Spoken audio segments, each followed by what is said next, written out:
श्री स्वामी समर्थ. श्री गुरुचरित्र पारायणमध्ये आपणा सर्वांचं स्वागत आहे. आजचा अध्याय 28वा. मराठी भावार्थ. पतिताने श्री गुरूंना पूर्वजन्मीचे वृत्त विचारले. ते या अध्यायात श्री गुरूंनी सांगितले. तू चांडाळ जन्मास कसा आलास ते सांगतो. ब्राह्मण स्त्री व शूद्र पुरुष यांच्या व्यभिचारातून जो जन्माला येतो तो चांडाळ होय. चांडाळ ही 16वी जात आहे. ब्राह्मणाने दुष्ट आचरण केले.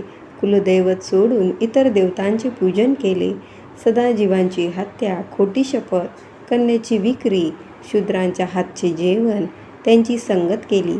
शूद्र स्त्रीशी संबंध ठेवला, दासीशी संबंध ठेवला आणि अशा बऱ्याच कारणांमुळे चांडाळ योनीत जन्म येतो, असे श्रीगुरू म्हणाले.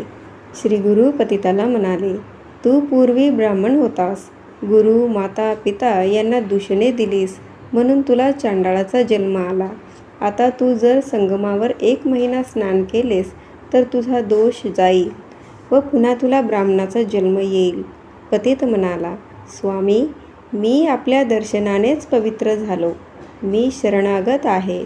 आता मला मंत्राने शुद्ध करून ब्राह्मणांत घ्या. तेव्हा श्रीगुरू म्हणाले, तुझा देह चांडाळाचा आहे, तेव्हा तुला लोक ब्राह्मण कसे म्हणतील. त्याला पुराणातील विविध कथा सांगून समजावण्याचा प्रयत्न केला, पण त्याच्या मनाला त्याने सुख झाले नाही. सुखासुखी त्याला ज्ञान प्राप्त झाले होते, त्यामुळे तो आपल्या घरी जायला तयार होईना. तो स्वतःला विप्र समजू लागला.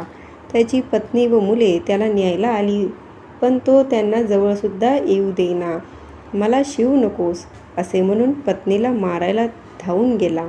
त्या पत्नीने श्रीगुरूंच्या पायी वंदन करून आपला पती परत मिळावा अशी याचना केली. मी व माझी मुले त्यांच्यावर अवलंबून आहोत. तुम्ही त्याला समजावले नाही तर मी मुलासहित येथेच जीव देईन, असे म्हणाली. श्रीगुरू पतीला म्हणाले, तुझी बायका मुले तुझ्यावर क्षुब्ध झाली तर तुला दोष लागेल आणि तुला चांगली गती मिळणार नाही. ह्या संसारात माणसाने सर्व इंद्रिये संतुष्ट करावीत आणि मगच धर्माचे आचरण करावे, तरच संसार सागरातून तरता येईल. तेव्हा तो श्रीगुरूंना म्हणाला, मला ज्ञान प्राप्त झाल्यावर परत मी जातीहीन कसा होऊ. तेव्हा श्रीगुरूंनी मनात विचार केला, जर आपण एखाद्या लोभी माणसाच्या हातून याला स्नान घातले तर हा पुन्हा अज्ञानी होईल. तेव्हा त्याने शिष्यांना आज्ञा केली, एखाद्या लोभी माणसाला घेऊन या. त्या गावात एक ब्राह्मण वाण्याचा धंदा करीत होता. त्याला शिष्य घेऊन आले. श्रीगुरू त्याला म्हणाले, तू पाणी घेऊन ये आणि या पतिताला स्नान घाल. तो संसारात परत आसक्त होईल. त्यांच्या सांगण्याप्रमाणे ब्राह्मणाने पाणी आणले व त्याच्या डोक्यावर ओतले. त्याबरोबर अंगाला लागलेली विभूती निघून गेली व तो पुन्हा पूर्ववत अज्ञानी झाला. आपल्या स्त्रीचे व पुत्राचे मुख पाहताच त्यांच्याबरोबर निघून गेला. झाल्या प्रकाराचे त्याला पूर्ण विस्मरण झाले. लोकांनी त्याला सर्व वृत्तांत सांगितला, तेव्हा त्याला खूपच आश्चर्य वाटले. त्रिविक्रमाने श्रीगुरूंना तो पतित पूर्ववत कसा झाला समजावून सांगण्यास सांगितले. श्रीगुरू म्हणाले, त्यांच्या अंगावर विभूती होती. ती धुतल्यावर त्यांचे ज्ञान निघून गेले. विभूतीचा महिमा असा आहे, महात्म्याच्या हाताच्या स्पर्शाने व विभूतीने प्रपंच हाच ब्रह्मस्वरूप होतो. भस्माचा महिमा अपार आहे. या ठिकाणी मराठी भावार्थ समाप्त. जर आपल्याला व्हिडिओ आवडत असेल तर नक्की लाईक, शेअर करा आणि चॅनलवर नवीन असाल तर प्लीज सबस्क्राईब करा, जेणेकरून तुम्हाला नवनवीन अध्याय मिळत राहते. श्री स्वामी समर्थ. श्री गुरुचरित्र अध्याय 28वा. श्री गणेशाय नमः. नामधारक पुसे सिद्धासी, पुढील कथा सांगा आम्हासी. उल्हास माझ्या मानसी, गुरुचरित्र ऐकता गोड. सिद्ध म्हणे नामधारका, कथा असे अलौकिता. ऐकता जाती सर्व दोषा, ज्ञान ज्योती प्रकाशती. श्री गुरु म्हणती पतितासी, आपुले पूर्वजन्म पुससी. सांगेन ऐक विस्तारेसी, चांडाल जन्म होणार गती. पाप पुण्याची गती, आपुले आर्जव भोगिती. कर्म विपाकी असे ख्याती, जन्मोजन्मी नीच याती. ब्राह्मण क्षत्रिय वैश्य शूद्र, याची पासून चांडाळ वर्ण. उपजले असते यातीहीन, नीच श्रेष्ठ कर्मानुसारी. व्यभिचार हे मूळ उत्पत्तीचे लक्षण, नाना दोष आचरण. त्याने हीन जाती पावती, ब्राह्मणत्वा चतुर्वर्ण. त्या दोषाचा विचार सांगेन सविस्तर. ब्राह्मण करिता अनाचार पावे तो हीन योनीसी. गुरु अथवा माता पिता सोडून जाय आपण परता. चांडाल योनी होय निश्चिता कुळ स्त्रिय सोडिलिया. कुळदेवता सोडून अनेक देवता पूजा करोनी. तोही होय चांडाल योनी सदा अर्णत बोले नर. न करी सेवा माता पिता त्यासी प्रतिपाळ न करिता. चांडाळ होऊनी तत्वता सप्त जन्म कृमी होय. पहिली एक स्त्री असता दुसरी करोने तिसी त्यजिता. होय जन्म त्यासी पतिता अनेक एक सांगेन नवल. स्वामी स्त्रीसी गुरु स्त्रीसी शत्रुमित्र विश्वास स्त्रीसी. जो करी व्यभिचारासी तोही जन्मी पतिता घरी. त्रिसंध्याकाळ समय देखा विप्र भोजन करी अविवेका. भाक देऊनी फिरे निका तोही जन्मे चांडाळ. वैश्वदेव काल अतिथीसी जो बोले दुष्टोत्तरेसी. अन्न नेदी तयासी कुक्कुट होऊनी उपजे. मृत्यू दिवशी न करी श्राद्ध केले पुण्य सांगे प्रसिद्ध. वाटे करावे असी करी भेद चांडाल योनी जन्म पावे. नाडी भेद नेणता करी वैद्यकी जाणवली औषधे दे आणकी. तोही होय महापातकी चांडाळ जन्मे संभवे. जारण मारण मोहनादी मंत्र जपती कुबुद्धी. जन्म होय चांडाल त्रिशुद्धी वेदमार्ग त्यजिता विप्रे. ब्रह्मक्षत्रिय वैश्य शूद्र आपुले कर्म त्यजोनी मूढ मंद. अनेक मार्ग आचरे सदा तोची चांडाल योनी होय. विधवा स्त्रियांचा संग करी शिव्या देऊनी अतिथी जेववी घरी. श्राद्ध दिवसी पिंड न करी चांडाल योनी जन्म पावे. भजे आपण एक देवता दुसरे देव निंदा करिता. तो होय अपस्मारी तत्वता दरिद्र रूप पीड तसे. लोकांची वर्म कर्मे आपण सदा करी उच्चारण. तो हृदयरोगी होय जाण महाकष्ट भोगे तसे. गर्भपात करी स्त्रियांसी वांज होऊनी उपजे परियसी. पुत्र झालिया मरती भरवसी गर्भपात करू नये. सर्पजाती मारी नर सर्पयोनी होय निर्धार. ऐसे दोष असती अपार आता तस्कर प्रकरण सांगेन. परद्रव्य अपहारी देखा परदत्ता पहार विशेषा. परद्वेषी नर एका पुत्री होऊनी उपजे. देवद्रव्य अपहारी देखा देव कार्य नासी जोका. पंडुरोगी होय निका फळचोरी होय विद्रूप. श्री गुरु म्हणती पतितासी दोष करिता जन्म होय ऐसी. आता सांगेन व्यभिचार प्रकरणेसी शांती परवी बोलिले असी. परस्त्री आलिंगन केलिया देखा शतजन्म श्वान होय एका.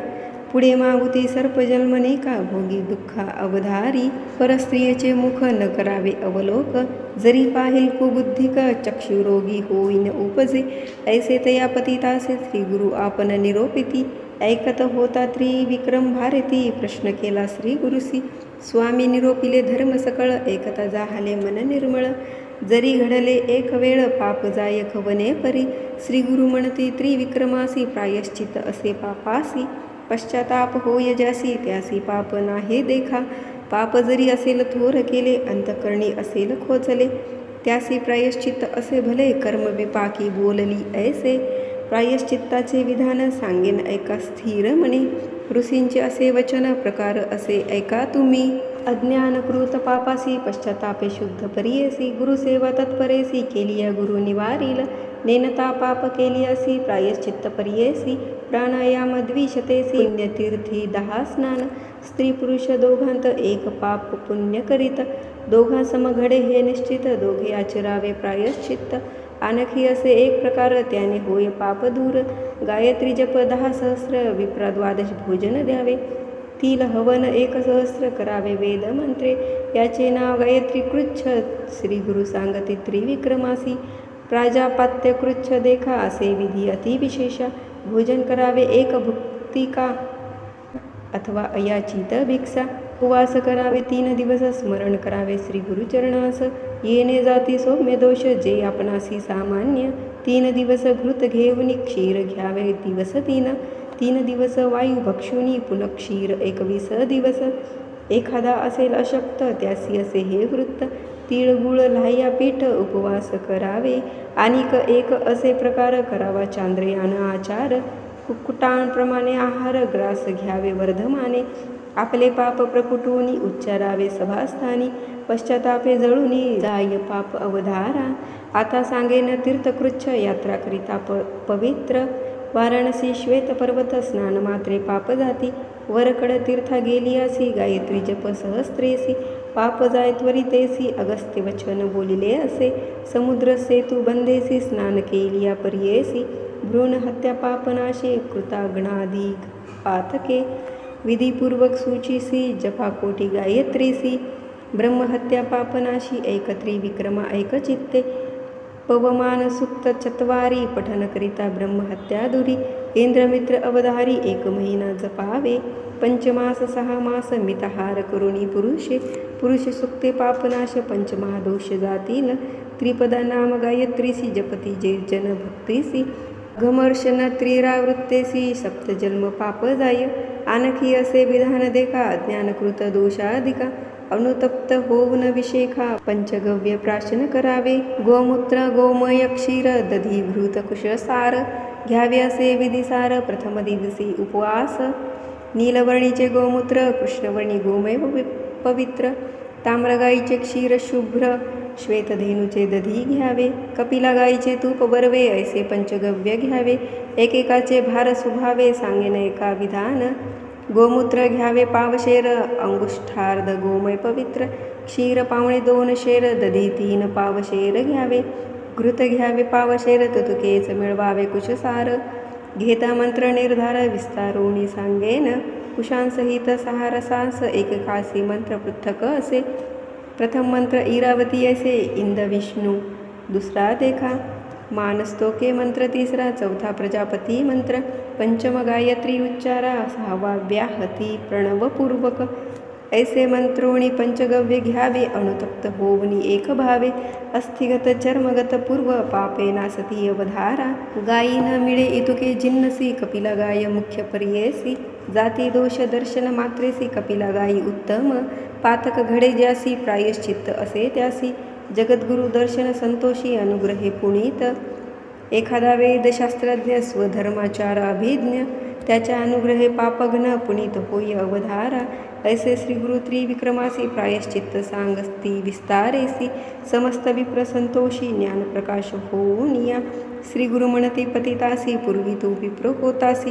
श्रीगुरु माता पिता दुशीशी यास्तव चांडाल जन्मलासी. आता सांगो तुझ अधिक स्नान संगमी मास एक. केलिया जाईल तुझा दोष पुनरपी विप्र जन्म पावसी. पतित म्हणे स्वामीसी तुझे दर्शन झाले बंजसी.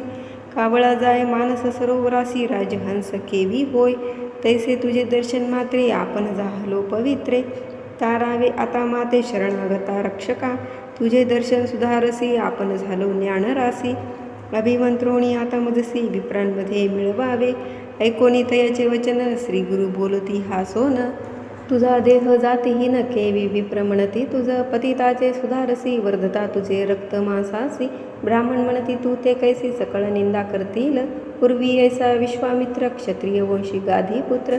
तपोबळे करुणी पवित्र विप्र म्हणवी आपणाते. ब्रह्मयाची शतवर्षे तप केले महाक्लेशे. तेने बळे म्हणवी तसे ब्रह्मऋषी मनोनी. इंद्रादी सुरवरांसी विनविते होय पर्येसी. आपणा ते ब्रह्मऋषी मनोनी बोला म्हणतसे. देवऋषी म्हणती तयासी आम्हा गुरु वशिष्ठ ऋषी. तो का म्हणेल ब्रह्मऋषी आपण समस्त अंगीकारू. ऐसे तया वशिष्ठासी विनवी विश्वामित्र ऋषी. ब्राह्मण म्हणता आपणासी केले तप बहुकाळ. ऋषी म्हणे विश्वामित्र क्षत्रिय तपास पात्र. देह टाकणे अपवित्र मग विप्र कुळी जन्म होसी. काही केलिया न म्हणे विप्र कोपला म्हणे विश्वामित्र. वशिष्ठाचे शतपुत्र मारिता झाला ते वेळी. ब्रह्मज्ञानी वशिष्ठ ऋषी काही केल्या न होय तामसी. अथवा न म्हणे ब्रह्मऋषी तया विश्वामित्राते. वर्तता असे एके दिवशी विश्वामित्र कोपेसी. हाती घेऊन या पर्वतासी घालू आला वशिष्ठावरी. विचार करी मागुती म्हणी जरी वधीन वशिष्ठ मुनी. आपणा ते न म्हणती कोणी ब्रह्मऋषी म्हणोनिया. इंद्रादी देव समस्त ऋषी म्हणती वशिष्ठ वाक्या सरसी. आपण मनो ब्रह्मऋषी अन्यथा नाही मनोनिया. ऐसा वशिष्ठ मुनिवर मारिता म्या दोष फार. मनोनी टाकी गिरी शिखर भूमीवरी पर्येसा. अनुतप्त झाले अंतकरण वशिष्ठ ऋषी ओळखून. ब्रह्मऋषी म्हणून पाचारिले तये वेळी. संतोषोनी विश्वामित्र म्हणे ऋषी बोले सत्य. माझे घरी तुम्ही आता अन्न घ्यावे स्वामी या. ऋषी वचन ऐकोनी बोलतसे वशिष्ठ मुनी. तुझ्या घरी सूर्यकिरणी पाक करणे अन्न आपणा. विश्वामित्रे अंगीकारिले सूर्यपाके अन्न केले. सहस्त्र किरणे तापिता वेळे देह सर्व भस्म झाला. विश्वामित्र महामुनी अतिसमर्थ अनुष्ठानी पूर्वील देह जाळोनी नूतन देह धारिता झाला. मग म्हणती सकळ मुनी विश्वामित्र ब्रह्मज्ञानी ब्रह्मऋषी मनोनी झाला त्रिभुवनी प्रख्यात. या कारणे तुझा देह विसर्जावा जन्म इह अणुतप्त झाला तुझा भाव होईल जन्म ब्राह्मण कुळी. ऐसे त्या पतितासी बोधिती श्री गुरु परियेसी लादले ऐसे सुख त्यासी त्याच्या मानसी न येची. निधान सापडे दारिद्र्यासी तो का सांडील संतोषी अमृत सापडे एखाद्यासी तो का सोडील सुखासुखी. तैसे तया पतितासी लाधले ज्ञान निधान रासी न वसे आपुले मंदिरासी विप्र आपणा मनवी तसे. इतुके होता अवसारी आली त्याची पुत्र नारी म्हणती लागले अपस्मारी म्हणून आलो धावत. जवळी येता स्त्रियसी स्पर्श नको मने तियेसी कोपे करुनी मारावयसी जात असे तो पतीत. दुःख करी त्याची भार्या जाऊनी नमी श्री गुरु पाया. पती माते सोडून या जातो एका स्वामी या. कन्या पुत्र मज बहुत कोण त्या ते प्रतिपाळीत. आम्हा ते जोनी केवी जात सांगा स्वामी तयासी. जरी न सांगाल स्वामी तयासी त्यजीन प्राण पुत्रा सरसी. एरवी आमुते कोणी पोशी अनाथ आपण स्वामी या. ऐकोनी तिचे वचन श्री गुरु बोलती हासोन तया न राते बोलावून सांगितले परियेसा. श्री गुरु म्हणती पतितासी तू जावे आपुले घरासी. पुत्र कलत्र क्षोभता दोषी तू ते गती नो हे जाण. या संसारी जन्मोनिया संतुष्ट व्हावे सकळ इंद्रिय. मग पावे धर्म काया तरीच तरे बारणवा. या कारणे पूर्वीच जाणा न करावी आपण अंगणा. करोणी त्यजिता होय पतना महादोष बोली जे. सूर्यभूमी साक्षीशी तू वावरिले स्त्रियेसी ती सत्यजिता महादोषी तू जगती नवे जाण. श्री गुरुवचन ऐकोन विनवी तसे कर जोडून केवी होऊ जातीहीन ज्ञान होऊनी मागुती. श्री गुरुमणी विचारिती याचे अंगी असे विभूती. प्रक्षाळावे क्षुधा हाती मग अज्ञान होय त्यासी. ऐसे मनी विचारोनी सांगते शिष्या ते बोलावनी. एखादा दुग्ध पाचारोनी आन आता त्वरितेसी. तया ग्रामे द्विज एक करी उद्यम वानिक त्यासी पाचारिती एक तया पतितास नेध. श्री गुरु म्हणती तयासी उदक घेऊनी हस्तेसी. स्नपन करी गा पतितासी होय आसक्त संसारी. श्री गुरु निरूपे ब्राह्मण घेऊन याला उदक आपण.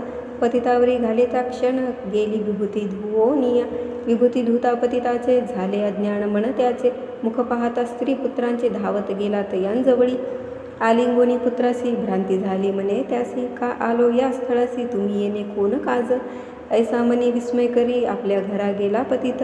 सांगती लोक वृत्तांत विस्मय करी तयावेळी. इतुके होता कौतुक पाहत होते नगर लोक. आश्चर्य करीती सकळीक म्हणते अभिनव काय झाले. त्रिविक्रम महामुनी जो का होता गुरु सन्निधानी. पुसतसे विनवोनी ऐका श्रोते एकचित्ते. त्रिविक्रम मने श्री गुरुसी होतो अनुमान मानसी. निरोप द्यावा कृपेसी विनंती एक अवधारी. महापतित यातीहीन त्याते स्वामी दिधले ज्ञान. अंगधूता तत्क्षण गेले ज्ञान केवी त्याचे. विस्तारोनी आमासी निरोपावे कृपेसी. मनोनी लागला चरणासी भाव भक्ती करोनिया. ऐसे पुसे त्रिविक्रम यती श्री गुरु तयासी निरोप देती. त्याचे अंगीची विभूती धुता गेले ज्ञान एका. पुढील कथा पावन सांगे सिद्ध विस्तारून. महाराष्ट्र भाषे करून सांगे सरस्वती गुरुदास. इति श्री गुरुचरित्रामृते परम कथा कल्पतरो श्री नरसिंह सरस्वती उपाख्याने सिद्धनामधारक संवादे कर्म विपाक कथनम नाम 28 अध्यायः. श्री गुरु दत्तात्रेय अर्पणमस्तु. श्री गुरुदेव दत्त. श्री स्वामी समर्थ.